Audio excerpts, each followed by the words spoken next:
Hi everyone, my self doctor Sachin और आज हम डिस्कस करेंगे laboratory diagnosis of bacterial infection का सेकंड लेक्चर।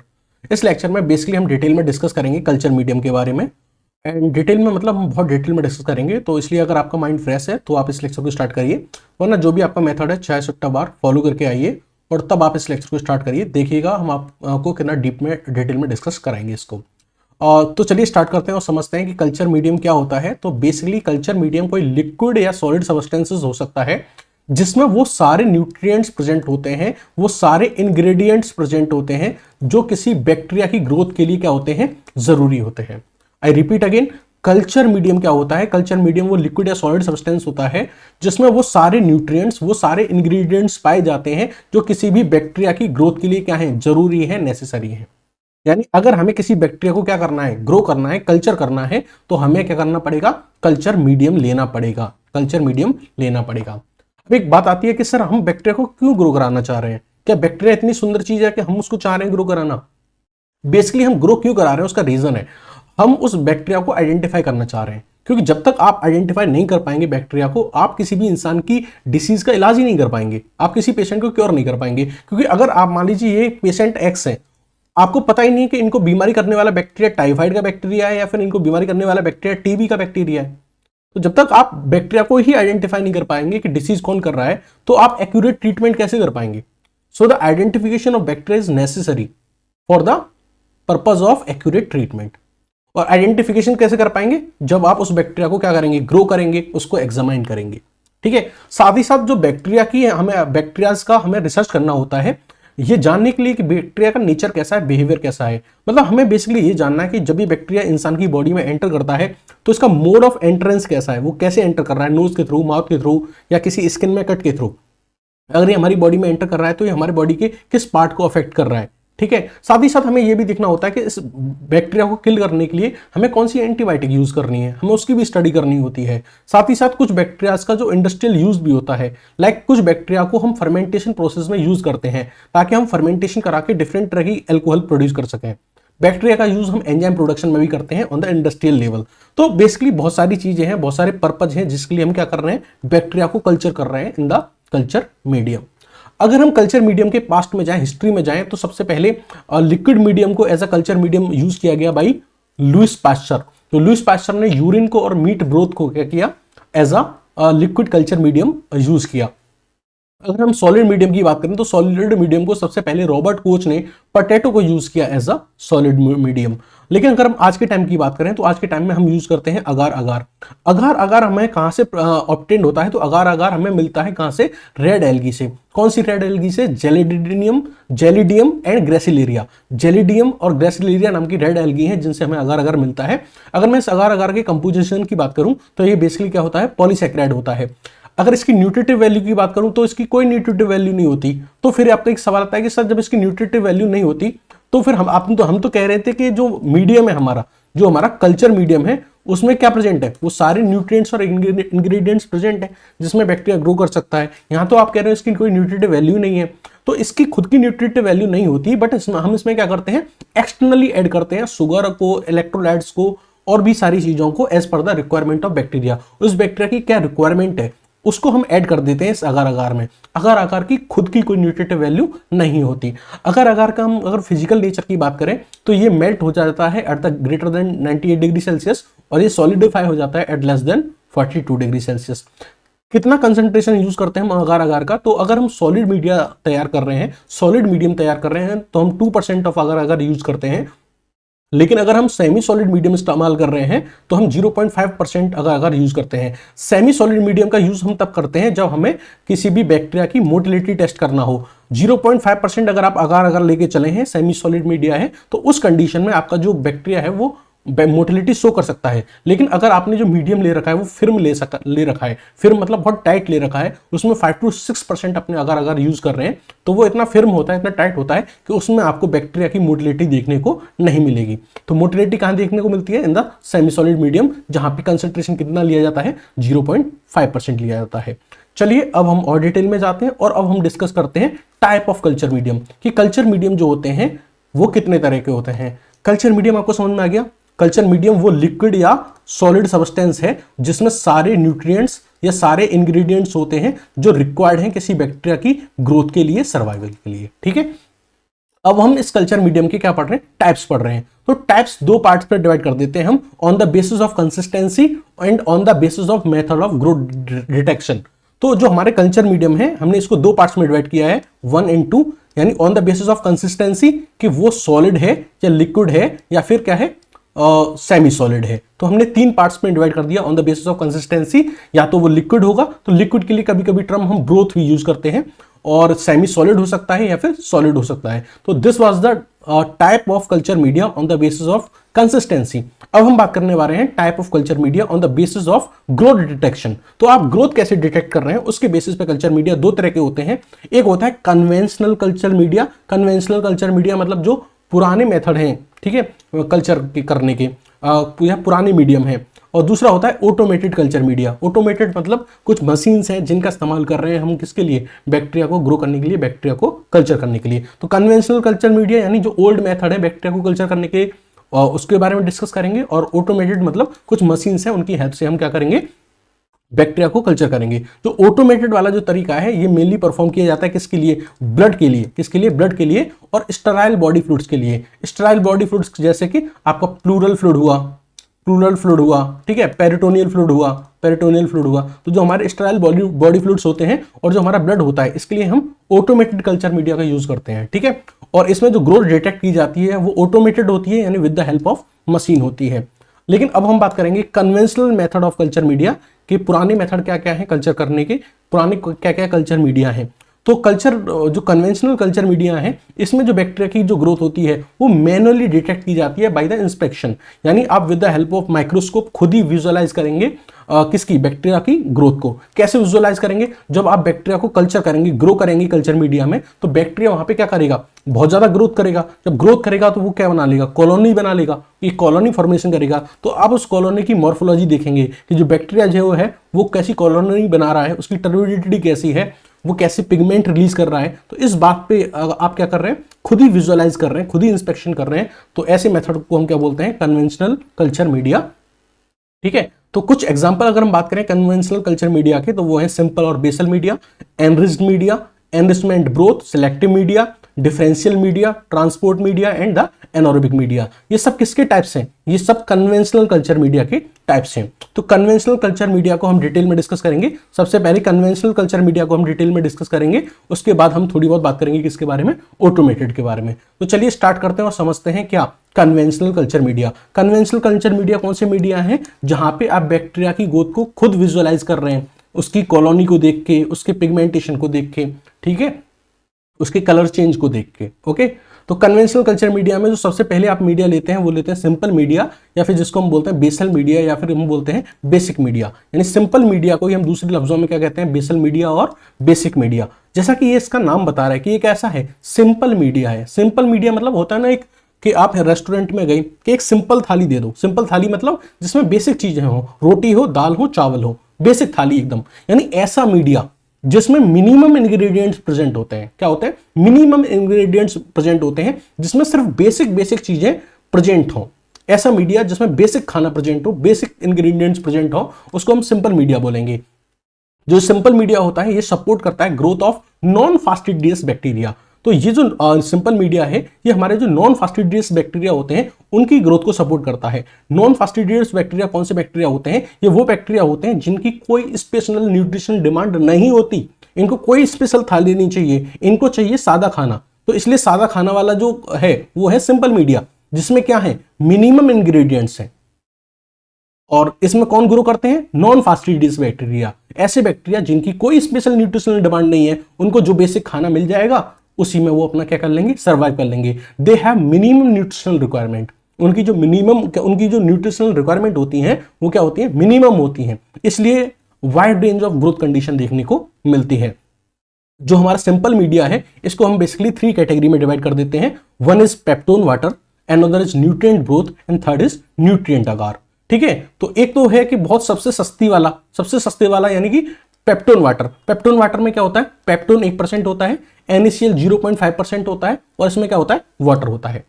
ठीक है। ये पेप्टोन जो हम बोल रहे हैं 1%, इसमें क्या क्या होता है, पेप्टोन होता क्या है बेसिकली, तो पेप्टोन क्या होता है, ये water soluble protein derived compound होते हैं। पेप्टोन क्या है, it is water soluble protein derived compound. Peptone में क्या क्या होगा, कुछ अमीनो एसिड्स होंगी, कुछ पेप्टाइड्स होंगे, पेप्टाइड्स यानी कि चेन ऑफ अमीनो एसिड, कुछ विटामिन और मिनरल्स होंगे। तो बेसिकली हमारे पास क्या है, हमने क्या किया, I repeat again, simple media की हमने 3 कैटेगरी कर दी, peptone water, nutrient growth and the nutrient agar. इसमें जो पेप्टोन वाटर है ये सबसे सस्ता है, सबसे चीप वाला खाना है, सबसे सस्ता है। इसमें क्या है, पेप्टोन है 1%, NaCl है 0.5% और वाटर है, ठीक है। पेप्टोन क्या होता है, ये water soluble protein derived compound होते हैं, इसमें अमीनो एसिड्स भी होती हैं, पेप्टाइड्स भी होते हैं और विटामिन एंड मिनरल्स भी होते हैं। तो देखो अब हम जो आगे की थाली लेंगे, आगे का जो भी खाना लेंगे, उसमें ये सारी चीजें तो प्रेजेंट होंगी होंगी, बाकी कुछ चीजें और ऐड होती जाएंगी। जैसे अगर आप डीलक्स थाली लोगे तो उसमें दाल चावल रोटी तो होंगी, बट उसमें स्पेशल चीज भी होंगी, किसी में रसगुल्ला होगा, किसी में चिकन भी होगा, ठीक है। तो ये तो था बिल्कुल बेसिक, पेप्टोन वाटर क्या था, बिल्कुल बेसिक, और ये तो कॉमन होता है, ये तो सब में पाया जाएगा। लेकिन जैसे जैसे आप आगे बढ़ते चले जाएंगे चीजें ऐड होती जाएंगी। अब जैसे हम बात करें न्यूट्रिएंट ग्रोथ की, तो न्यूट्रिएंट ग्रोथ में पेप्टोन भी है, NaCl और वाटर तो है, ये तो कॉमन है। एक्स्ट्रा क्या ऐड हुआ, इसमें एक्स्ट्रा ऐड हुआ 1% मीट एक्सट्रैक्ट। तो जो न्यूट्रिएंट ग्रोथ होता है उसमें पेप्टोन वाटर की चीजें तो होती हैं, साथ में एक्स्ट्रा क्या होता है, 1% मीट एक्सट्रैक्ट होता है। ये जो आपका न्यूट्रिएंट ग्रोथ होता है, जो आपका न्यूट्रिएंट ग्रोथ होता है, इसका जो मेन यूज होता है, जब हमें किसी भी बैक्टीरिया का ग्रोथ का स्टडी करना होता है तो हम nutrient growth medium, nutrient growth को, किसको, न्यूट्रिएंट ग्रोथ को यूज करते हैं अगर हमें किसी बैक्टीरिया का ग्रोथ कर स्टडी करना है। Now the next is nutrient agar. अब देखो न्यूट्रिएंट अगार में क्या होगा, ये पुरानी वाली सारी चीजें तो होंगी, पेप्टोन भी है 1%, NaCl भी है 0.5%, वाटर भी है, और यहां वाला 1% मीट एक्सट्रैक्ट भी है। एक्स्ट्रा क्या आ गया यहाँ पे, एक्स्ट्रा क्या आ गया इस थाली में, 2% अगार, इसमें 2% अगार भी ऐड हो गया, ठीक है। तो इसको हम बोल रहे हैं न्यूट्रिएंट अगार बोलते हैं। और ये कैसा मीडियम होता है, सॉलिड मीडिया होता है। यहाँ पे ब्रोथ दे रखा है तो ये कैसा होगा, लिक्विड होगा, कैसा होगा, लिक्विड होगा। यहाँ पे पेप्टोन वाटर दे रखा है तो कैसा होगा, लिक्विड होगा, ठीक है। और यहाँ पे न्यूट्रिएंट अगार ये क्या है, सॉलिड है। तो तीनों में आपको समझ में आया, यहाँ पेप्टोन, NaCl और वाटर, यहाँ पे क्या ऐड हुआ, 1% मीट एक्सट्रैक्ट, और न्यूट्रिएंट अगार में क्या ऐड हुआ, 2% अगार, ठीक है। और ये कैसा होता है, सॉलिड होता है, ये ध्यान रखिएगा। चलिए थोड़ा और अब आगे बात करें तो देखो इसमें मैंने आपको यूज तो बता दिया इसका, न्यूट्रिएंट ग्रोथ का मैंने यूज बता दिया कि न्यूट्रिएंट ग्रोथ का जो यूज होता है वो किसके लिए होता है, for the study of bacterial growth curve. अब मैं आपको एक बात बताना चाहता हूं, जैसे कि मान लीजिए आप जोमेटो या स्विगी से कोई भी खाना ऑर्डर करते हैं तो आप देखते हैं कि 15 या 20 मिनट में कोई भी आप खाना ऑर्डर करते हैं वो तुरंत आपके पास आ जाता है। क्या खाना इतनी जल्दी बनता है, नहीं। तो ये रेस्टोरेंट वाले बना कैसे दे देते हैं, कैसे देते हैं, तो बेसिकली वो एक बेसिक ग्रेवी जो होती है उसको रेडी रखते हैं, उसको क्या करते हैं, पहले से रेडी रखते हैं। तो अगर किसी को अंडा करी चाहिए तो वही ग्रेवी डाली, उसमें अंडा डाल दिया, किसी को मटर पनीर चाहिए तो वही ग्रेवी डाल दी, उसमें मटर और पनीर डाल दिए। तो बेसिक ग्रेवी तो सेम रहती है, बस जो डिश मांगते हैं वही चीज ऐड कर देते हैं। तो उसी तरीके से आगे जितने भी हम मीडिया पढ़ने वाले हैं, आगे डिटेल में जाके हम जितने भी मीडिया पढ़ने वाले हैं उसमें सिंपल मीडिया वाली चीज तो होंगी होंगी, यानी कि उसमें सिंपल मीडिया किसकी तरह काम करेगा, बेसिक ग्रेवी की तरह काम करेगा। आगे जितने भी, ये तो हमने बेसिक मीडिया पढ़ा है, आगे इसके आगे हमें बहुत सारे मीडिया पढ़ने हैं ना, तो हम यहाँ पे सिंपल मीडिया पढ़े हैं अभी हमें आगे इतने सारे मीडिया पढ़ने हैं, ये सब पढ़ना है, तो ये सब पढ़ना है। तो आगे जितने भी मीडिया आएंगे उसमें ये सिंपल मीडिया वाली चीजें तो होंगी पहले से ही। सिंपल मीडिया किसकी तरह काम करेगा, ग्रेवी की तरह काम करेगा, एक बेस की तरह काम करेगा for the preparation of any other media. तो आगे के जितने भी मीडिया होंगे उसमें सिंपल मीडिया वाली चीजें तो प्रेजेंट होंगी होंगी। अब वो या तो उसमें पेप्टोन वाटर वाली चीज हो सकती है, या फिर न्यूट्रिएंट ग्रोथ वाली चीज हो सकती है, या फिर न्यूट्रिएंट अगार वाली चीज हो सकती है। इन तीनों में से कोई एक तो हमेशा प्रेजेंट होगा ही होगा। चलिए न्यूट्रिएंट ग्रोथ का मैंने यूज बता दिया for the study of bacterial growth curve. अगर मैं न्यूट्रिएंट अगार का अगर आपको यूज बताऊं तो जो न्यूट्रिएंट अगार होता है ये बेसिकली हम इसको यूज करते हैं बायोकेमिकल टेस्ट में। आगे चल के मैं बायोकेमिकल आइडेंटिफिकेशन ऑफ बैक्टीरिया पढ़ाऊंगा तो मैं आपको बताऊंगा कि हम वहां पे बहुत सारे टेस्ट परफॉर्म करते हैं, जैसे catalase test, oxidase test, indole test. तो ये सारे जो टेस्ट जब हम परफॉर्म करते हैं तो उसके लिए हमें क्या चाहिए होता है, ये न्यूट्रिएंट अगार चाहिए होता है। तो न्यूट्रिएंट अगार का यूज क्या है, जब आप बैक्टीरिया को आइडेंटिफाई करते हैं तो आप टेस्ट जो कंडक्ट करते हैं उस टेस्ट के लिए, कंडक्ट करने के लिए जो आपको ग्राउंड चाहिए होता है, ठीक है, उसमें आप न्यूट्रिएंट अगार का यूज करते हैं। साथ ही साथ हमें को बैक्टीरिया की कॉलोनी स्टडी करनी है। जैसे कि मान लीजिए हमने बैक्टीरिया को ग्रो कराना है, ग्रो कराना के उनकी बहुत सारी कॉलोनी बनानी है, यानी बहुत सारे बैक्टीरिया एक साथ एक जगह हमको देखने हैं, उनकी कॉलोनी बनानी है। तो कॉलोनी फॉर्मेशन में भी हम क्या करेंगे, न्यूट्रिएंट अगार का यूज करेंगे। साथ ही साथ कोई बैक्टीरिया कोई पिगमेंट रिलीज करता है और उस पिगमेंट को हमको एग्जामाइन करना है, तो उस केस में भी हम क्या करेंगे, उस बैक्टीरिया को न्यूट्रिएंट आकार पे ग्रो कराएंगे और न्यूट्रिएंट आकार पे ही वो कैसा कलर रिलीज कर रहा है इस चीज को ऑब्जर्व करेंगे, पिगमेंट का डेमोन्स्ट्रेशन करेंगे। साथ ही साथ हमें मान लीजिए कलर चेंज देखना है कि कोई भी बैक्टीरिया है इस पे मान लीजिए कोई भी इंडिकेटर डालते हैं तो वो कैसा कलर चेंज शो करता है, तो उसके लिए भी हम बेसिक न्यूट्रिएंट आकार लेके चलते हैं। यहाँ जो आपको नीचे आप डायग्राम देख रहे हैं, ये जो डायग्राम है ये बेसिकली किसका है, पेप्टोन वाटर का है, और ये वाला जो डायग्राम जो है वो किसका है, न्यूट्रिएंट आकार का है। तो ये हमने अभी डिस्कस किया, क्या किया, सिंपल मीडिया डिस्कस किया। मैंने आपको बताया था कि हम टाइप्स ऑफ कल्चर मीडिया में कन्वेंशनल कल्चर मीडिया डिस्कस कर रहे हैं और जिसमें हम सिंपल मीडिया या बेसल मीडिया डिस्कस कर चुके हैं। Now we are moving forward for the enrich media. अब हम क्या पढ़ेंगे, एनरिच मीडिया। तो एनरिच मीडिया क्या होता है, एनरिच मीडिया वो मीडिया होता है जिसमें फास्टिडियस बैक्टीरिया ग्रो करते हैं। अब ये फास्टिडियस बैक्टीरिया क्या होते हैं, अभी थोड़ी देर पहले हम कौन से पढ़ के आए थे, नॉन फास्टिडियस। नॉन फास्टिडियस वो थे जिनकी कोई स्पेशल डिमांड नहीं होती, जिनकी कोई स्पेशल डिमांड नहीं होती। अब हम पढ़ने वाले हैं कि जो एनरिच मीडिया होता है वो किसके लिए यूज होता है, फास्टिडियस बैक्टीरिया के लिए यूज होता है। फास्टिडियस बैक्टीरिया मतलब वो बैक्टीरिया जिनकी क्या होती है, स्पेशल न्यूट्रिएंट डिमांड होती है, यानी ये बेसिक खाना, इनको बेसिक वाला खाना नहीं चाहिए, इनको स्पेशल थाली ही चाहिए, इनको डीलक्स थाली चाहिए। तो वो बैक्टीरिया जिनको डीलक्स थाली चाहिए होती है उनको हम बोलते हैं फास्टिडियस बैक्टीरिया। इनको क्या चाहिए होता है, एक्स्ट्रा न्यूट्रिशन चाहिए होता है। तो इनको किस मीडिया में ग्रो किया जाता है, सिंपल मीडिया में नहीं, इनको किस मीडिया में ग्रो कराओगे, एनरिच मीडिया में ग्रो कराओगे। तो एनरिच मीडिया में क्या होगा, वहां पे कुछ स्पेशल न्यूट्रिशन प्रेजेंट होगा इनके लिए। जैसे मैं एग्जांपल दूं तो एनरिच मीडिया में क्या होता है, बेसल मीडिया वाली चीजें तो होती हैं, बेसल मीडिया वाली चीजें तो होती हैं, साथ ही साथ कुछ एक्स्ट्रा होता है। वो उस एक्स्ट्रा में ब्लड भी हो सकता है, सीरम भी प्रेजेंट हो सकता है और एग भी प्रेजेंट हो सकता है। यानी बेसल मीडिया वाली चीजें तो प्रेजेंट ही होंगी, कुछ एक्स्ट्रा में भी प्रेजेंट होगा। जो हमारा एनरिच मीडिया है वो बेसिकली 4 तरह का हम पढ़ते हैं। One is blood agar, second is chocolate agar, third is LSS media and fourth is LG media. इन चारों को हम डिटेल में डिस्कस करेंगे, भूल मत जाना। एनरिच मीडिया के 4 टाइप्स हम डिस्कस करने जा रहे हैं, blood agar, chocolate agar, LSS media and LG media. तो सबसे पहले हम बात करते हैं ब्लड अगार और चॉकलेट अगार के बारे में। तो ब्लड अगार जो होता है, जैसे अपने खुद नाम से बता रहे हैं, इसमें क्या होगा, एक तो बेसल मीडिया होगा, अलग से कुछ और होगा, अलग से कुछ क्या होगा, इसमें ब्लड होगा। ठीक है, अब इसमें ब्लड अगार है और इसमें बेसल मीडिया है, और बेसल मीडिया है तो कौन सा वाला, न्यूट्रिएंट अगार वाला। कौन सा, न्यूट्रिएंट अगार वाला प्रेजेंट है। मैंने आपको बताया था बेसल मीडिया को हमने 3 कैटेगरी में डिवाइड किया था, पेप्टोन वाटर, न्यूट्रिएंट ब्रोथ और न्यूट्रिएंट अगार। तो यहाँ पे कौन सा वाला बेसल मीडिया है, न्यूट्रिएंट अगार वाला बेसल मीडिया है। तो जो न्यूट्रिएंट अगार है बेसिकली हमने उसको कूल किया है एट 50 डिग्री सेल्सियस। तो न्यूट्रिएंट अगार को हमने 50 डिग्री सेल्सियस पे क्या किया है, कूल डाउन किया है। उसके बाद हमने इसमें 5 to 10% स्टेराइल सी की आरबीसी ऐड करी है और साथ ही साथ हमने इसमें ब्लड ऐड किया है। आपको ये बात बताना जरूरी है कि ये जो ब्लड आगार है ये मोस्ट वाइडली यूज्ड आपका क्या है, कह सकते हैं कल्चर मीडिया है। कल्चर मीडिया मोस्ट बैक्टीरिया के कल्चर में जो सबसे ज्यादा यूज होने वाला जो कल्चर मीडिया है ना वो ब्लड आगार है। ठीक है, तो ब्लड आगार is the most widely used in the diagnostic bacteriology.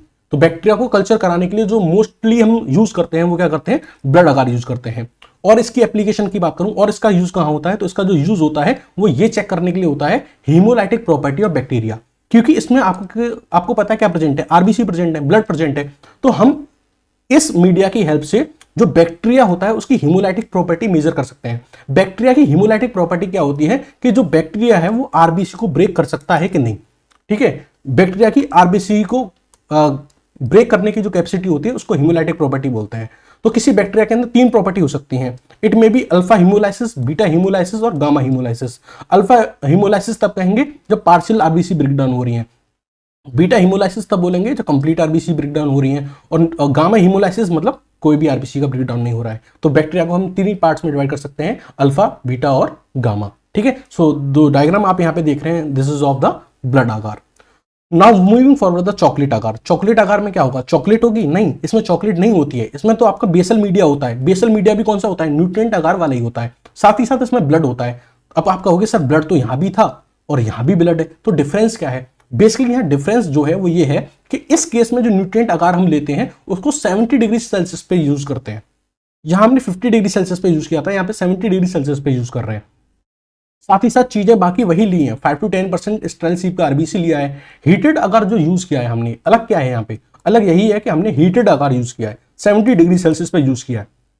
इसको 70 डिग्री सेल्सियस पे यूज करने का जो रीजन है वो ये है, इस टेम्परेचर पे जो आपकी आरबीसी होंगी ना वो खुद ही खुद टूट जाएंगी, और आरबीसी जब खुद ही टूट जाएंगी तो आरबीसी के अंदर का जो कंटेंट है वो खुद ही खुद बाहर आ जाएगा, और जब वो खुद ही खुद बाहर आ जाएगा तो वो पूरे के पूरे कल्चर मीडियम का जो कलर है कैसा कर देगा, ब्राउन कर देगा। यानी आरबीसी के कंटेंट बाहर आ गया, जिसकी वजह से जो आपका ब्लड अगार था उसका कलर ब्राउन हो गया, उसका कलर कैसा हो गया, ब्राउन हो गया, जिसकी वजह से हम इसको क्या बोल रहे हैं, चॉकलेट अगार बोल रहे हैं। ये जो चॉकलेट अगार होता है ये ब्लड अगार से ज्यादा न्यूट्रिशियस होता है, क्योंकि आरबीसी फट के उनका भी जो अंदर का कंटेंट था वो बाहर आ गया है। क्योंकि ये ज्यादा न्यूट्रिशियस होता है, इसलिए जो हाईली फास्टिडियस बैक्टीरिया होते हैं जिनको बहुत ही स्पेशल खाना चाहिए होता है, उनको ग्रो करने में इसकी हेल्प इसको यूज किया जाता है। अगर मैं हाईली फास्टिडियस बैक्टीरिया का एग्जांपल दूं तो वह है हीमोफिलस इन्फ्लुएंजाई। हीमोफिलस इन्फ्लुएंजाई को यूज करने के लिए हम चॉकलेट अगार यूज करते हैं।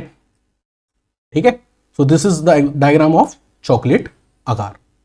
ओके, तो हमने आपको बताया था कि हम पढ़ रहे थे एनरिच मीडिया, और एनरिच मीडिया को हमने 4 टाइप्स में डिवाइड किया था। One was blood agar, second was the chocolate agar, and third was LSS media and LG media. तो हम पढ़ेंगे LSS media and LG media. So now talking about the LSS media. LSS media का पूरा नाम है Loeffler serum slope media. इसमें क्या होता है, हमारा बेसल मीडिया तो होता ही है जो कि हमारा न्यूट्रिएंट अगार है, इसके साथ साथ इसमें क्या प्रेजेंट होता है, सीरम प्रेजेंट होता है। इसका जो यूज होता है एलएसएस मीडिया का वो होता है कॉर्नोबैक्टीरियम डिप्थीरियाई को ग्रो कराने के लिए। Now talking about the LG media, that is fourth one, इसको हम बोलते हैं लॉन्स्टीन जेनसन्स मीडिया। इसमें क्या होगा, अपना बेसल मीडिया तो वही होगा ही होगा, साथ ही साथ इसमें क्या प्रेजेंट होता है, एक्स्ट्रा में क्या प्रेजेंट होता है, कोगुलेटेड हेंस एग, साथ ही साथ प्रेजेंट होता है मिनरल साल्ट सॉल्यूशन और एस्पार्जिन एंड मेलेचाइड ग्रीन। मेलेचाइड ग्रीन की प्रेजेंट होने की वजह से इसका जो कलर है वो कैसा है, ग्रीन, ग्रीनिश येलो। ठीक है, इसका यूज किसके लिए होता है, तो इसका यूज होता है for the isolation of tuberculosis bacteria. ठीक है, तो आपको याद रखना है एलएसएस मीडिया यूज होता है कॉर्नियोबैक्टीरियम डिप्थीरिया के लिए, और जो एलजी मीडिया होता है वो यूज होता है माइकोबैक्टीरियम ट्यूबरक्लोसिस के लिए या फिर ट्यूबरक्लोसिस बैक्टीरिया के लिए। तो हमने एनरिच मीडिया भी खत्म कर लिया। Now we will discuss about the enrich growth. आपको अगर याद हो तो हमने टाइप ऑफ कल्चर मीडिया हम पढ़ रहे थे, जिसमें हमने कन्वेंशनल कल्चर मीडिया के सारे टाइप्स डिस्कस करने थे, जिसमें हम सिंपल मीडिया और एनरिच मीडिया को डिटेल में डिस्कस कर चुके हैं। Now we are talking about the enrichment growth. Enrichment growth क्या होता है वो हम पढ़ने जा रहे हैं। देखो, एनरिचमेंट ग्रोथ यानी कि क्या होगा, ग्रोथ मतलब कैसा होगा, लिक्विड मीडिया होगा। ग्रोथ जहां आ गया मतलब कैसा है, लिक्विड मीडिया है। लिक्विड मीडिया तो होता ही है, इसकी खास बात क्या होती है, ये मॉडरेटली सिलेक्टिव होता है। मॉडरेटली सिलेक्टिव मीडिया का कहने का मतलब ये है कि ये कोशिश करता है कि जो हमारे अनवांटेड बैक्टीरिया हैं उनकी ग्रोथ ना हो, यानी जो हम कल्चर कराने जा रहे हैं या ग्रोथ कराने जा रहे हैं वो सिर्फ उस बैक्टीरिया की हो जिसकी हम ग्रोथ कराना चाहते हैं। ऐसा ना हो कि अनवांटेड कॉलोनी का भी फॉर्मेशन हो। तो ये मॉडरेटली अपनी पूरी कोशिश करता है कि ये इस चीज को रोक पाए कि अनवांटेड ग्रोथ ना हो। अच्छा, सिलेक्टिविटी यानी कि हम क्या चाहते हैं, बेसिकली सिलेक्टिविटी चाहते हैं कि सिलेक्टिव बैक्टीरिया ही ग्रो करे।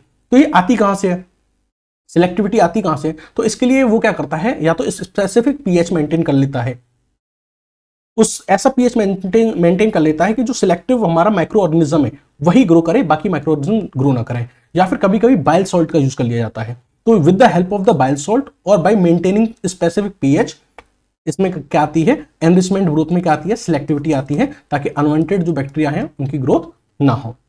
इसके अगर हम एग्जांपल की बात करें तो इसका एग्जांपल है alkaline peptone water. Alkaline peptone water में क्या है, वही आपका पेप्टोन वाटर होगा, जिसमें आपका पेप्टोन होगा 1%, NaCl होगा 0.5%, ठीक है, और क्या होगा, वाटर होगा। बस आपको क्या करना है, इसको एल्कलाइन करना है।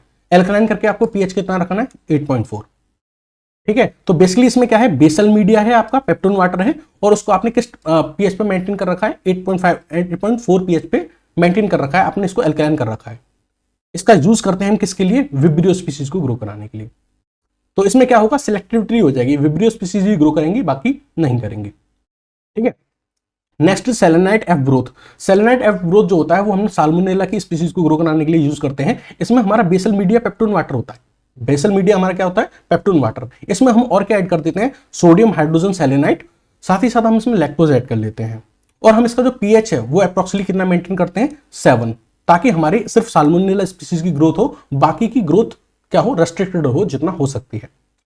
बेसिकली मैं जितना हो सकती है क्यों बोल रहा हूं, क्योंकि मॉडरेटली सिलेक्टिव है, हाईली सिलेक्टिव नहीं है। हाईली सिलेक्टिव हम आगे पढ़ेंगे नेक्स्ट सिलेक्टिव मीडिया, ठीक है। तो नेक्स्ट जो एग्जांपल है मॉडरेटली सिलेक्टिव में एनरिचमेंट ब्रोथ में, वो है टेट्राथैनोइड ब्रोथ। टेट्राथैनोइड ब्रोथ जो होता है इसका यूज हम करते हैं सिजेला और सैल्मोनेला स्पीसीज के लिए। इसमें आपका बेसल मीडिया होता है पेप्टोन वाटर, उसके साथ साथ हम इसमें ऐड करते हैं कैल्शियम कार्बोनेट, बाइल साल्ट और आयोडीन सॉल्यूशन। साथ ही साथ इसमें ऐड करते हैं सोडियम थायोसल्फेट। यहाँ जो पीएच होता है वो मेंटेन किया जाता है 8.4, ताकि हमें सिजेला और साल्मोनेला की ग्रोथ देखने को मिले। यहाँ पे जो बाइल साल्ट होते हैं वो भी हमें सिलेक्टिविटी मेंटेन करने में हेल्प करते हैं। Now talking about the selective media. Now talking about the selective media. So we have covered simple media, we have covered enriched media, we have covered enrichment growth. अब हम बात करने वाले हैं सिलेक्टिव मीडिया के बारे में। चलिए, सिलेक्टिव मीडिया अपने नाम से बता रहा है कैसा होगा। पहली बात तो ये सॉलिड होगा, दूसरी बात ये है कि हाईली सिलेक्टिव होगा। नाम ही दे रखा है सिलेक्टिव मीडिया। हाईली सिलेक्टिव होगा मतलब ये अनवांटेड बैक्टीरिया की ग्रोथ को होने नहीं देगा। जो बैक्टीरिया हम ग्रो करना चाह रहे हैं वही बैक्टीरिया ग्रो होगा, कोई भी अनवांटेड बैक्टीरिया ग्रो नहीं होगा। ग्रोथ रोकेगा कैसे? By the using strong inhibitor. उस मीडिया में एंटीबायोटिक्स यूज की जाएंगी ताकि किसी भी अदर बैक्टीरिया की ग्रोथ ना हो। इसलिए ये क्या होता है, क्योंकि यहाँ पे एंटीबायोटिक्स यूज हो रही है इसलिए ये हाईली सिलेक्टिव है। इससे पहले जो हमने एनरिचमेंट ब्रोथ पढ़ा है वहां पे तो हम पीएच के थ्रू खेल रहे थे, वो इतना इफेक्टिव नहीं था क्योंकि यहाँ पे एंटीबायोटिक्स आप यूज कर रहे हैं, इसलिए क्या है स्ट्रांगली इनहिबिटर है और ये हाईली सिलेक्टिव है। ये सिर्फ उन बैक्टीरिया की ग्रोथ को अलाउ करेगा जिसकी हमको नीड है। तो बेसिकली सिलेक्टिव मीडिया में क्या होगा, एक तो हमारा बेसल मीडिया होगा प्लस हम इसमें क्या करेंगे स्ट्रॉन्ग इनहिबिटर ऐड करेंगे। सिलेक्टिव मीडिया के 4 टाइप्स हैं जो हमको डिटेल में डिस्कस कर रहे हैं। One is MacConkey agar, second most used.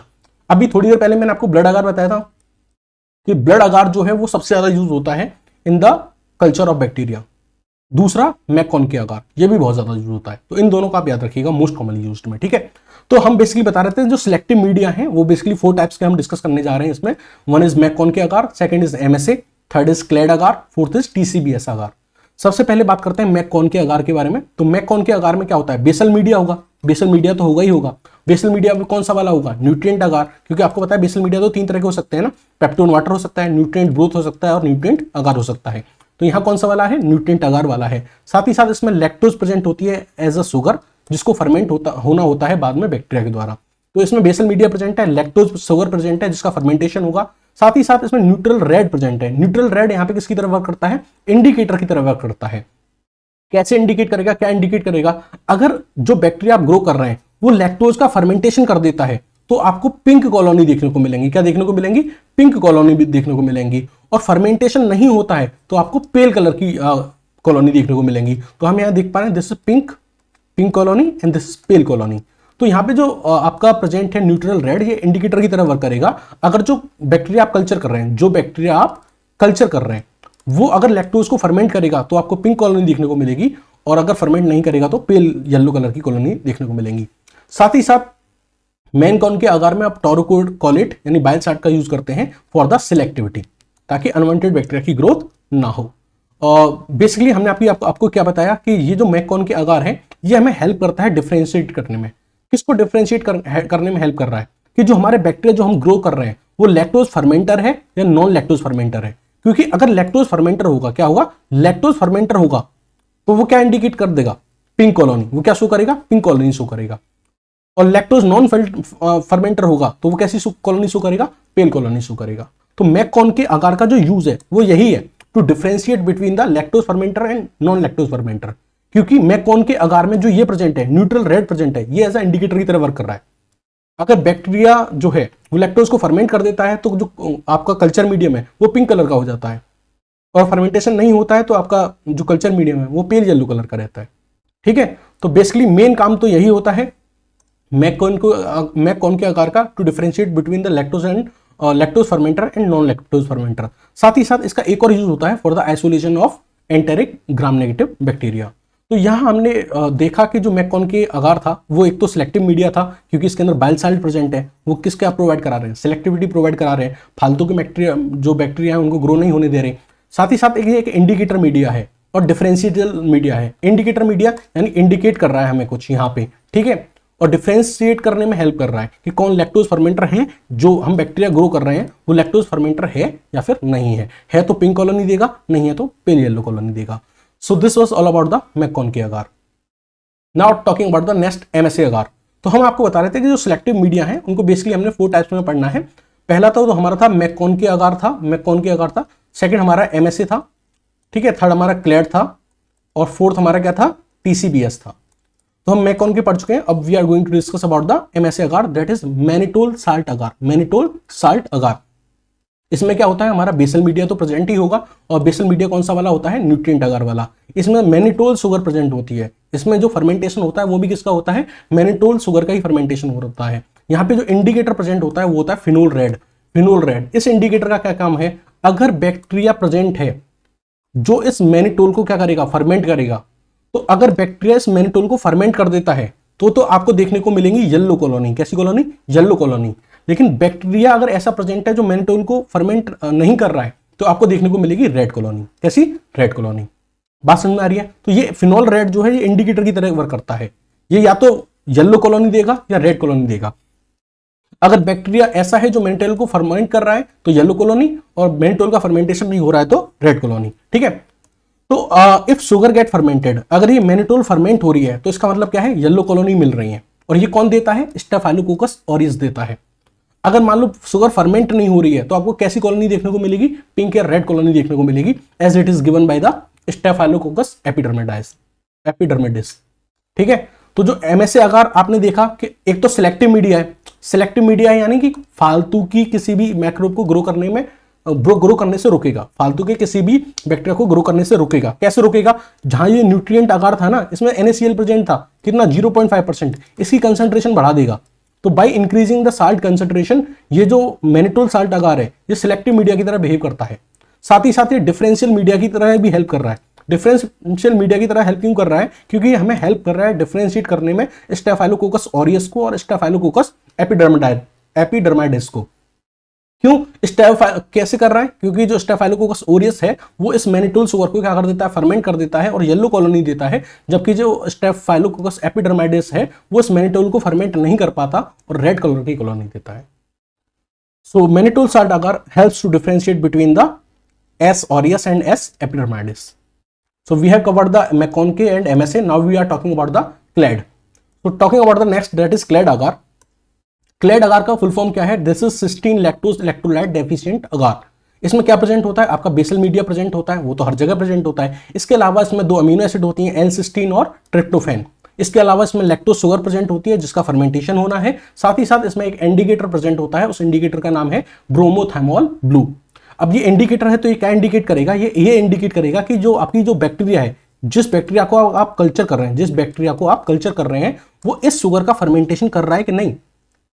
अगर आपका बैक्टीरिया इस लैक्टोज शुगर का फर्मेंटेशन कर रहा है, लैक्टोज फर्मेंटर है, तो आपको येलो कॉलोनी देखने को मिलेंगी। कैसी कॉलोनी देखने को मिलेंगी, येलो कॉलोनी देखने को मिलेंगी। लेकिन अगर आपका बैक्टीरिया इस लैक्टोज को फर्मेंट नहीं कर रहा है, नॉन लैक्टोज फर्मेंटर है, तो आपको क्या देखने को मिलेगा, ब्लू कॉलोनी देखने को मिलेंगी। इससे पहले मैंने आपको जब मैककॉनके अगार पढ़ाया था, क्या पढ़ाया था, मैककॉनके अगार पढ़ाया था, वहां भी तो हमने क्या बताया था, यही बताया था कि lactose fermenter and non lactose fermenter के बीच में डिफरेंशिएट करता है। ये भी वही कर रहा है। लैक्टोज को फर्मेंट, अगर लैक्टोज फर्मेंट हो रही है तो येलो कॉलोनी, और नहीं हो रही है तो ब्लू कॉलोनी। वहां क्या डिफरेंस था, वहां आपको पिंक कलर कॉलोनी मिल रही थी, पिंक एंड येलो। अगर वहां फर्मेंटेशन हो रहा था तो पिंक कॉलोनी, और नहीं हो रहा तो येलो कॉलोनी। यहां पे क्या है, उल्टा, यहां पे अगर फर्मेंटेशन हो रहा है तो येलो कॉलोनी, और नहीं हो रहा है तो ब्लू कॉलोनी। दोनों में डिफरेंस समझ में आ रहा है क्या, कि आपको दिखाएं वापस जाके, देखो ये आ गया। मैककॉनके अगार में क्या था, यहां भी लैक्टोज फर्मेंटेशन हो रहा था, लेकिन जहां लैक्टोज फर्मेंटेशन हो रहा था तो पिंक कॉलोनी, और नहीं हो रहा तो येलो कॉलोनी। तो यहां पे तो पिंक और येलो चल रहा था, क्या चल रहा था, पिंक और येलो। अगर फर्मेंटेशन हो रहा है तो पिंक मैककॉनके में, और नहीं हो रहा है तो yellow. But in the case of CLED agar, अगर फर्मेंटेशन हो रहा है तो येलो, और नहीं हो रहा है तो ब्लू कॉलोनी। तो it is acting as a differential media. किसको डिफरेंशिएट करने में हेल्प कर रहा है, लैक्टोज फर्मेंटर को और नॉन लैक्टोज फर्मेंटर को। फर्मेंटर होगा तो येलो कॉलोनी देगा, नॉन फर्मेंटर होगा तो ब्लू कॉलोनी देगा।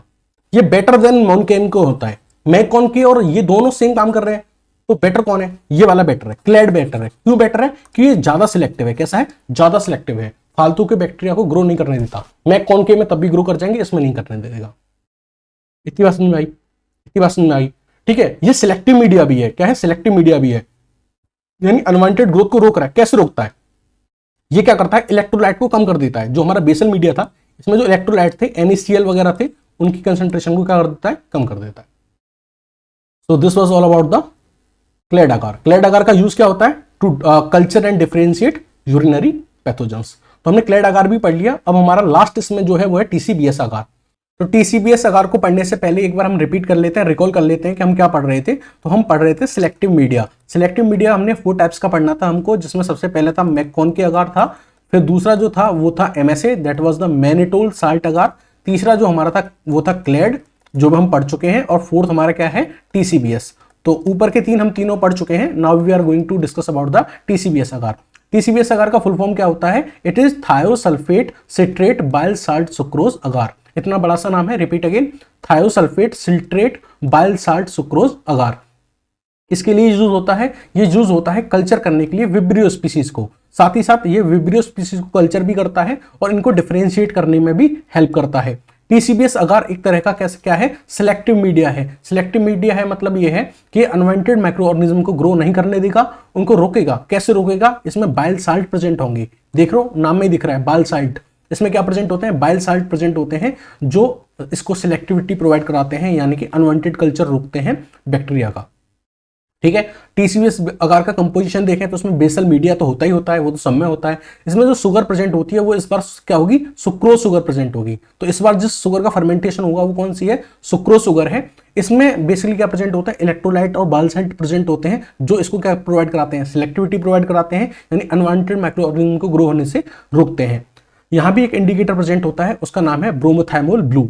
ब्रोमोथाइमोल ब्लू जो होता है ये इंडिकेटर की तरह काम करता है। साथ ही साथ ये इस TCBS अगार को डिफरेंशियल मीडिया की तरह एक्ट करने में हेल्प करता है। मैंने आपको बताया था कि जो TCBS अगार है ये विब्रियो स्पीसीज को ग्रो करने में तो हेल्प करता ही है, साथ ही साथ उनको डिफरेंशिएट करने में भी हेल्प करता है। तो TCBS अगार में जो ये ब्रोमोथाइमोल ब्लू है ये बेसिकली एक इंडिकेटर की तरह वर्क करेगा और हेल्प करेगा डिफरेंशिएट करने में किसको, विब्रियो कोलेराई को और विब्रियो पैरा हीमोलिटिकस को। ठीक है, इन दोनों को डिफरेंशिएट करने में हेल्प करेगा। कैसे कैसे हेल्प करेगा, जो आपका विब्रियो कोलेराई है ना, ये इस सुक्रोज शुगर को, किसको, इस सुक्रोज शुगर को फर्मेंट कर देता है और फर्मेंट करके कैसी कॉलोनी देता है, येलो कॉलोनी देता है। वहीं अगर मैं बात करूं इसकी विब्रियो पैरा हीमोलिटिकस की, तो ये इस सुक्रोज को फर्मेंट नहीं करता है, और फर्मेंट नहीं करता है तो कैसी कॉलोनी रहती है, ग्रीन कॉलोनी रहती है। कैसी रहती है, ग्रीन कॉलोनी है। तो इसका मतलब ये है कि अगर वहां पे विब्रियो कोलेराई होगा तो आपको येलो कॉलोनी देखने को मिलेंगी, और वहां पे विब्रियो पैरा हीमोलिटिकस होगा तो आपको ग्रीन कॉलोनी देखने को मिलेंगी। तो TCBS अगार क्या है, एक सिलेक्टिव मीडिया की तरह भी वर्क कर रहा है और डिफरेंशियल मीडिया की तरह भी वर्क कर रहा है, क्योंकि इसने डिफरेंशिएट करने में हेल्प किया विब्रियो कोलेराई को और विब्रियो पैरा हीमोलिटिकस को। और ठीक है, तो हमने चारों तरह के सिलेक्टिव मीडिया डिस्कस कर लिए, मैककॉन के, mannitol salt agar, CLED and TCBS। इन चारों में इंडिकेटर यूज हुए थे, उनको हम रिकॉल कर लेते हैं। मैककॉन के में न्यूट्रल रेड यूज हुआ था, MSA में फिनोल रेड यूज हुआ था, और क्लेड और TCBS में ब्रोमोथाइमोल ब्लू यूज हुआ था। इंडिकेटर ने क्या वर्क किया था, मैककॉन के अगार में जो इंडिकेटर था इसका यूज क्या था, इसने पिंक कलर दिया था। किसके द्वारा, वो बैक्टीरिया जिन्होंने लैक्टोज को फर्मेंट किया था उन्होंने क्या दी थी, पिंक कलर की कॉलोनी दी थी।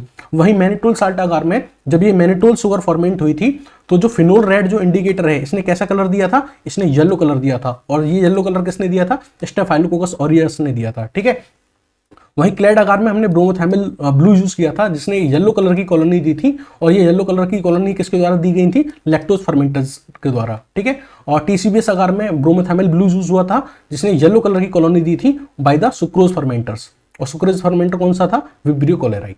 ठीक है, ये हम पहले पढ़ चुके हैं, बस रिकॉल किया है। यहाँ बस आप ये देखो, सबके केस में आपको येलो कॉलोनी मिल रही है, but only in the case of MacConkey के agar you are getting the pink colony. ये तो हमने मेन आपके बात करें सिलेक्टिव मीडिया के बारे में। कुछ अदर सिलेक्टिव मीडिया भी होते हैं इन चार के अलग, जैसे CVBA, that is crystal violet blood agar. Crystal violet blood agar जो होता है इसको यूज किया जाता है to culture and grow Streptococcus pyogenes. वहीं DCA एंड XLD अगार का यूज किया जाता है साल्मोनेला सिजेला को ग्रो करने के लिए। सेंट्रीमिड अगार का यूज किया जाता है सूडोमोनास को ग्रो करने के लिए। And modified there Martin medium का यूज किया जाता है नेजेरिया मेनिंजाइटिस और नेजेरिया गोनोराई को ग्रो करने के लिए। कुछ और सिलेक्टिव मीडिया हैं जैसे कि प्लेट अगार, इसको यूज किया जाता है बैसिलस एंथ्रेसिस के लिए। MYPA and PEM are use for the Bacillus cereus. Potassium tellurite agar is use for the culture of the Corynebacterium diphtheriae. ये वहां पे ब्लैक कॉलोनी देगा विद इन द 48 आवर्स। और now talking about the next, that is transport media. जैसा कि ये अपने नाम से बता रहा है, ट्रांसपोर्ट मीडिया। अगर आप भूल गए हैं तो हम दोबारा आपको याद दिला दें, हम टाइप ऑफ कल्चर मीडियम में कन्वेंशनल कल्चर मीडियम के टाइप्स डिस्कस कर रहे हैं, जिसमें हमने simple, enriched media, enrichment, growth, selective media discuss कर चुके हैं। अब हमारे ये 3 रह गए हैं, जिसमें अब हम डिस्कस कर रहे हैं ट्रांसपोर्ट मीडिया। उसके बाद हम डिस्कस करेंगे anaerobic media and then last differential media. तो चलिए स्टार्ट करते हैं ट्रांसपोर्ट मीडिया के बारे में। ट्रांसपोर्ट मीडिया यानी खुद ही बता रहा है कि ये किसी बैक्टीरिया को कल्चर नहीं कराएगा, ग्रो नहीं करेगा। किस बैक्टीरिया को हमें कैसे ट्रांसफर करना है एक जगह से दूसरी जगह, एक लैब से दूसरी जगह ले जाना है, तो किस ट्रांसपोर्ट मीडिया का हेल्प करेंगे उसके बारे में बात कर रहे हैं, ताकि वो बैक्टीरिया जिंदा रहे, वाइटलिटी रहे बैक्टीरिया की during the transport.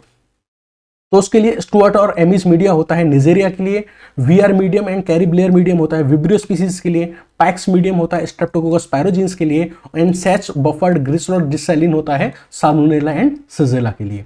Now talking about the next, that is anaerobic media. Anaerobic media यानी वो मीडिया जो उन बैक्टीरिया के लिए जरूरत पड़ेगी जो एनारोबिक एनवायरनमेंट में रहना पसंद करते हैं। वो जैसे ही एरोबिक एनवायरनमेंट में आएंगे उनकी डेथ हो जाएगी। यानी ऐसे बैक्टीरिया जो ऑक्सीजन की एब्सेंट में ग्रो करते हैं, जरा सी भी ऑक्सीजन आ गई ये क्या हो जाएगा, मर जाएंगे। एग्जाम्पल क्या है, क्लोस्ट्रीडियम। तो ऐसे एनारोबिक बैक्टीरिया को ग्रो करने के लिए हमें ऐसा मीडियम चाहिए होता है जिसमें ऑक्सीजन क्या हो, एब्सेंट हो। ऑक्सीजन एब्सेंट कैसे मेंटेन की जाएगी, क्योंकि हम अपने मीडियम में क्या डाल देंगे, कुछ रिड्यूसिंग सब्सटेंसेस डाल देंगे। वो रिड्यूसिंग सब्सटेंसेस क्या करेंगे, उस मीडियम से ऑक्सीजन को निकाल के खा जाएंगे, खत्म कर देंगे। ऐसे एक मीडिया का एग्जांपल है RCMB media, that is Robert Koch meat broth media, that is Robert cooked meat broth medium. ठीक है, ये जो आरसीएमबी मीडियम होता है ये एनारोबिक कंडीशन प्रोवाइड करता है, साथ ही साथ ये प्रोटियोलिटिक एंड सेक्ट्रोलाइटिक रिएक्शन शो करता है। और इसकी हेल्प से हम डिफरेंशिएट कर पाते हैं between the Clostridium tetani and the Clostridium perfringens. अगर आपका RCMB medium proteolytic reaction show कर रहा है, जो कि शो करता है in the case of Clostridium tetani, तो आपका जो मीट का कलर होता है वो आपको ब्लैक कलर का देखने को मिलता है। बट अगर आपका आरसीएमबी मीडियम जो है वो सेक्रोलाइटिक रिएक्शन शो कर रहा है, जो हमें देखने को मिलती है in the case of Clostridium perfringens, तो जो मीट होता है वो हमें पिंक कलर का देखने को मिलता है।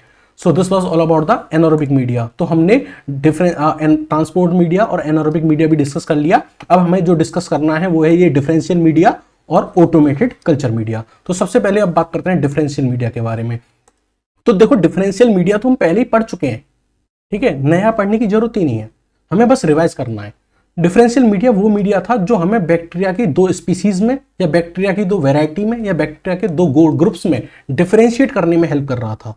इनको हम पहले पढ़ चुके हैं। अगर आपको याद हो तो हमने एनरिच मीडिया पढ़ा था। एनरिच मीडिया में हमने ब्लड अगार पढ़ा था। ब्लड अगार हमें बैक्टीरिया को एक डिफरेंट ग्रुप्स को डिफरेंशिएट करने में हेल्प करता था। एक था हमारा अल्फा हीमोलाइटिक, जिसमें पार्शियल हीमोलाइसिस होता था बैक्टीरिया उसका, आरबीसी का। एक थे बीटा हीमोलाइटिक बैक्टीरिया जो कंप्लीट हीमोलाइसिस कर देते थे, और एक था गामा हीमोलाइटिक बैक्टीरिया जो कोई भी हाइड्रोलाइसिस नहीं करते थे। वहीं हमने सिलेक्टिव मीडिया जब पढ़ा था तो उसमें हमने 4 तरह के पढ़े थे, मैकॉन के, मैनिटोल, क्लेड और टीसीबीएस। मैकॉन के जो था वो हमें हेल्प करता था लैक्टोज फर्मेंटर और नॉन लैक्टोज फर्मेंटर के अंदर डिफरेंशिएट करने में, क्योंकि जो लैक्टोज फर्मेंटर थे वो पिंक कॉलोनी देते थे और non lactose fermenters yellow colony देते थे। वहीं जो मैनिटोल साल्ट अगर जब हमने पढ़ा था तो वो हमें हेल्प करता था डिफरेंशिएट करने में स्टेफाइलोकोकस ऑरियस और स्टेफाइलोकोकस एपिडर्माइडिस, क्योंकि स्टेफाइलोकोकस जो ऑरियस होते थे वो देते थे येलो कॉलोनी, और जो एपिडर्माइडिस होते थे वो देते थे रेड कॉलोनी। क्लेड आकार जो था वो भी हमें हेल्प करता था लैक्टोज फर्मेंटर और लैक्टोज नॉन फर्मेंटर के बीच में डिफरेंशिएट करने में, क्योंकि जो फर्मेंटर्स होते थे वो येलो कॉलोनी देते थे और नॉन फर्मेंटर ब्लू कॉलोनी देते थे। उसी की तरह अगर मैं टीसीबीएस की बात करूं, टीसीबीएस अगार के बारे में बात करूं, तो विब्रियो स्पीसीज जो होती हैं उनके अंदर डिफरेंशिएट करने में हेल्प करता था। विब्रियो कॉलराइज जो होता था वो येलो कॉलोनी देता था और पैराहीमोलिटिकस ग्रीन कॉलोनी देता था। तो डिफरेंशियल मीडिया मतलब वो मीडिया जो 2 वैरायटी, 2 स्पीसीज, 2 ग्रुप्स को डिफरेंशिएट करने में हेल्प करें। इनको हम पहले पढ़ चुके हैं। Now talking about the next and last, that is automated culture media. तो अब तक जितने भी हमने कल्चर मीडिया पढ़े थे वो कौन से थे, कन्वेंशनल थे। कौन से थे, कन्वेंशनल वाले थे, जहां आप खुद ही विजुअल इंस्पेक्शन करोगे बैक्टीरिया की ग्रोथ का। अब हम बात करने वाले हैं ऑटोमेटेड। ऑटोमेटेड यानी with the help of machine, और ये कब यूज होता है, for the blood and sterile body fluids. तो हम बात करने जा रहे हैं automated culture media. This is perform mainly for the blood and for the sterile body fluids. ये कैसा होता है, ऑटोमेटेड होता है, यानी मैनुअली नहीं होता। एक मशीन है वो क्या करेगी, खुद ही आइडेंटिफाई करेगी, सॉरी खुद ही ग्रो करेगी, वो सारे एनवायरनमेंट प्रोवाइड कराएगी बैक्टीरिया को जिसमें वो प्रॉपर्ली ग्रो कर सके, यानी मशीन के अंदर ग्रोथ होगी। तो basically it is automated blood culture technique that is called as ABC system. तो अगर हमने इसमें ब्लड सैंपल ले रखा है तो it is called automated blood culture technique, that is ABC system. और इसकी बेसिकली दो तरह की मशीन आपको देखने को मिलती है इसमें। वह एक तो है बैक्टी अलर्ट सिस्टम या फिर बैकटेक सिस्टम। जो आपको डायग्राम दे रखा है, दिस इज बैक्टी अलर्ट सिस्टम। ये किस प्रिंसिपल पे वर्क करता है? बैक्टी वाला जो बैक्टी अलर्ट सिस्टम है ये वर्क करता है कैलोरीमेट्रिक डिटेक्शन मेथड पे, यानी कि ये चेंज इन कलर को क्या करता है? रिसेप्ट करता है। चेंज इन कलर की हेल्प से बैक्टीरिया को आइडेंटिफाई करता है और उसकी ग्रोथ कराता है। और बैकटेक सिस्टम के बारे में बात करें तो ये फ्लोरोमेट्रिक डिटेक्शन का मेथड यूज करता है, यानी कि जो कलर शो कर रहा है बैक्टीरिया, जो कॉलोनी कलर शो कर रही है उसके बेसिस पे ये वर्क करता है। So this was all about the different culture media. ठीक है, ये वीडियो लेक्चर आपको कैसा लगा कमेंट सेक्शन में बताइएगा। Thank you and have a nice day.